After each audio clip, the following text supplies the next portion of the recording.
beralih ke informasi lainnya, saudara, setelah sukses melaksanakan Supin tahap pertama, kini pemerintah Aceh Jaya bersama Dinas Kesehatan kembali melaksanakan Supin putaran kedua. Pemberian tetes polio putaran kedua diberikan setelah memenuhi interval minimal 28 hari sejak pemberian dosis pertama dilakukan.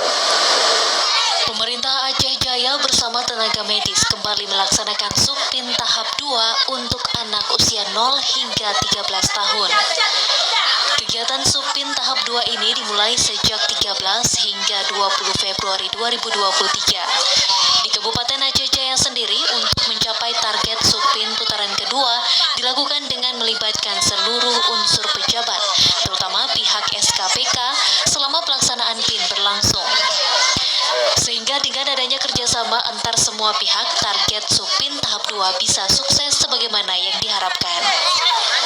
Pantauan TVRI di Sekolah Negeri 3 Calang, para anak-anak antusias mengikuti pemberian tetes manis polio yang diberikan oleh pihak petugas. Pemberian tetes manis polio ini bagi siswa di sekolah tersebut juga mendapat sambutan baik dari pihak sekolah dengan harapan siswa terbebas dari polio. Sekretaris Dinas Kesehatan Aceh, Cut Dewi, menjelaskan pelaksanaan Supin tahap 2 dilakukan serentak di seluruh kecamatan.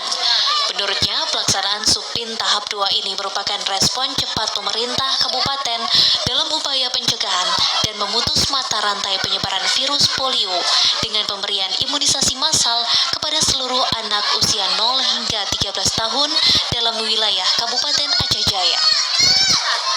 Hari ini adalah merupakan Supin kedua, putaran kedua untuk menyukseskan anak-anak Aceh Jaya mencapai sasarannya, itu dimulai dari 0 sampai 13 tahun di bawah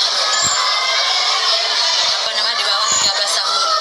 Jadi sasaran kita anak posyandu, PAUD, TK dan SD. Pihaknya berharap kepada semua sekolah dan masyarakat agar dapat berpartisipasi dalam kegiatan Supin tahap 2. Sehingga dengan adanya pemberian imunisasi polio ini, diharapkan anak-anak Aceh Jaya terhindar dari virus polio.